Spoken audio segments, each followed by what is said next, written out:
सध्या सोशल मीडियावर रोड रेजचे अनेक व्हिडिओ व्हायरल झालेले तुम्ही सुद्धा पाहिले असतील। अशाच पद्धतीचा एक व्हिडिओ पुणे शहरामध्ये सुद्धा व्हायरल झाला। पुण्यातल्या संगमवाडी रस्त्यावरून जाणाऱ्या एका कारच्या बोनेटवर एक तरुण झोपलेला होता आणि त्याला घेऊन ही कार मोठ्या वेगामध्ये पुढे निघालेली होती। असं सगळं असताना हा व्हिडिओ म्हणजे केवळ स्टंटबाजी आहे असं काहींनी म्हटलं। त्यानंतर हा व्हिडिओ आणखी जास्त व्हायरल झाल्याच्या नंतर कुठलं तरी शूटिंग चालू आहे असं काहींचं म्हणणं होतं। मात्र जसजसा हा व्हिडिओ जास्त व्हायरल झाला त्यानंतर हा व्हिडिओ म्हणजे कोणतीही स्टंटबाजी किंवा शूटिंग नसून खऱ्या अर्थी हे जे काही घडलेलं होतं हे रिअल मध्ये घडलेलं होतं। रिअल मध्ये ही रोड रेज घडलेली होती हे सगळं समोर आलं। त्यामुळे मुळातच हा जो व्हिडिओ सध्या सोशल मीडियावर व्हायरल होतोय यामध्ये या तरुणाला या चालकाने अशा पद्धतीने फरफटत का नेलं, या दोघांमध्ये नेमकं काय घडलं होतं याविषयी जाणून घेणार आहोत। नमस्कार, मी समृद्धी आणि तुम्ही पाहताय टॉप न्यूज मराठी। हे प्रकरण जे आहे ते सुरू झालेलं होतं कल्याणी नगरमध्ये। कल्याणी नगरमधून संगमवाडीकडे येणाऱ्या दोन गाड्या होत्या। एक गाडी होती इनोवा, दुसरी होती i10। i10 मध्ये एक महिला चालक बसलेली होती, इनोवा मध्ये कार चालक बसलेला होता। या दोघांमध्ये किरकोळ कारणावरून कल्याणी नगरच्याच परिसरामध्ये वाद झालेले होते। हे वाद विकोपाला गेले। त्याच्यानंतर इनोवा मध्ये बसलेला हा तरुण खाली उतरला। त्यानंतर तो थेट या i10च्या समोर येऊन उभा राहिला। समोर येऊन तो काहीतरी बोलत असतानाच यामध्ये बसलेली जी महिला होती, जी महिला कार चालक होती, तिचा मात्र संताप अनावर झाला आणि त्यानंतर तिने तशाच पद्धतीने गाडी चालू केली आणि समोर उभ्या असलेल्या या कार चालकाला घेऊन ही गाडी तशीच सुसाट पुढे निघून गेली।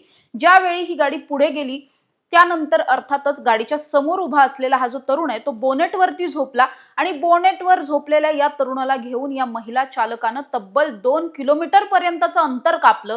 मध्ये कुठेही ती थांबली नाही, तिने कुठेही ब्रेक मारला नाही, गाडीचा स्पीड कमी केला नाही। या तरुणाला बोनेटवरून खाली उतरता येईल, आपला जीव वाचवता येईल असं कुठेही काहीही घडलं नाही।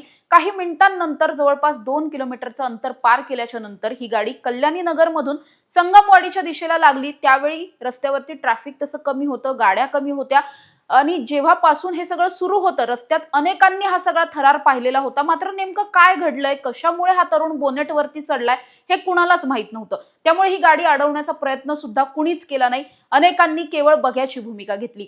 मात्र हे सगळंच घडत असताना ज्यावेळी संगमवाडीच्या दिशेला ही गाडी निघालेली होती त्यावेळी मात्र काही दुचाकी चालकांनी या गाडीला थांबवण्याचा प्रयत्न केला। नेमकं काय घडतंय हे जाणून घेण्यासाठी त्यांनी त्यांच्या फोनमध्ये व्हिडिओ रेकॉर्डिंग केलं। त्यानंतरच ही सगळी घटना जी आहे ती समोर आली आणि हेच व्हिडिओ सध्या सोशल मीडियावरती व्हायरल सुद्धा होतात।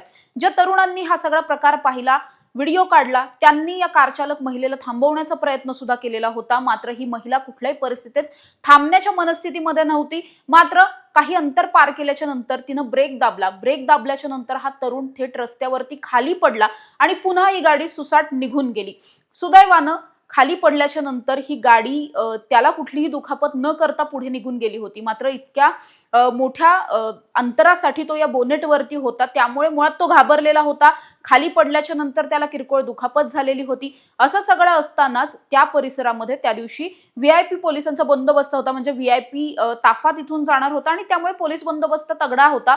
याच पोलिसांनी या तरुणाला पाहिलं, त्याला तिथून उचललं, त्याला रुग्णालयात नेलं, त्याच्यावरती उपचार सुरू झाले।